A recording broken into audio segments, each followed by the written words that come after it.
So we learned about stateful widgets, the other type of widget you can create in Flutter, which differs from the stateless widget in that it can manage internal data. Well, you could do that in a stateless widget too. You can do that in any Dart class after all. But in a stateful widget, if you manage that internal data, actually in the state object then, which is connected to the stateful widget, you can update this in a way that it's picked up by Flutter and that the UI also updates. Now that's nice. Now let's dive a little bit deeper into Dart at this point. Let me show you one alternative syntax here, which I would recommend using because it is a common pattern and a common practice, and you'll see it in other official examples, and we'll also use it throughout the rest of the course.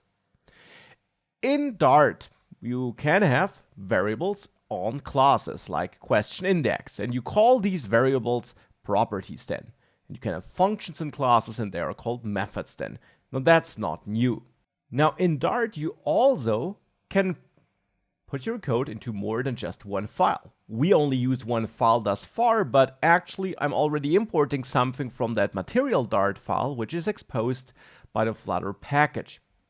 Now, as a default in Dart, every file is its own enclosed ecosystem, you could say, its own so-called library, which can be a confusing name because we have the lib folder that makes up a bigger library. But in the end, every file in that folder is its own mini library. These files can still work together with the help of import statements, but you can control what can be imported and what can be accessed in another file.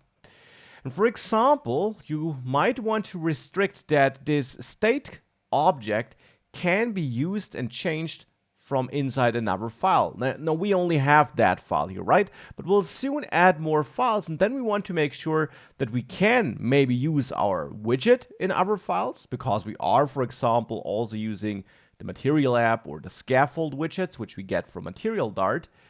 But in these widgets, we might not want to grant access to all the properties that are in there. Or to this class, we might not want to grant access at all from inside our files.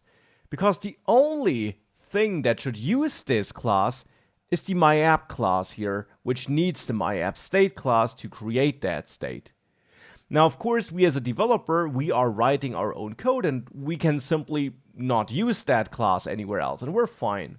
But if you're working in a bigger team, or if you're sharing your application with other developers, then you might want to put some protection into place so that the MyApp state can't be used or manipulated from outside this file. Because if it could be manipulated from outside, then maybe you could change question index from inside another file, and that wouldn't be picked up by that widget correctly, and your app might therefore get out of sync, or you might introduce weird bugs. Now, to inform Dart that this MyAppState class should only be usable from inside the main Dart file, so from inside the file where it's defined, you add a leading underscore in front of the name. And of course, you also have to add that in all the places where you use that name. Now, this might look like a cosmetic thing, but actually that leading underscore is a special syntax in Dart, and it turns this class, which normally is a public class, which means it can be used in any file which imports the main Dart file. This turns it from a public into a private class. And now MyAppState is a class that can only be used inside the main Dart file. So in our case, only in that MyApp class here. And that's what I want, because since this state works together with this class, it should really only be usable inside the same file where the MyApp class lives. So that is a common syntax you see. And on the same page, this variable and this method should also only be accessible from inside that file. Hence, we can add an underscore in front of question index, and then also again in all the places where we reference question index to signal that this should be a private property of this class here, which means we can't access it from anywhere else in our project. And let's do the same for this answer question function, or method as it is then called. Let's add an underscore in front of it, and then also add an underscore here. Again, this is basically a convention I'm following here. However, it's not just a cosmetic change, it really has an impact. It is a syntax understood by Dart.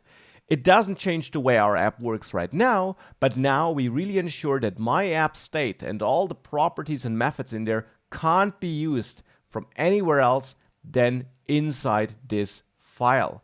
And that is really important.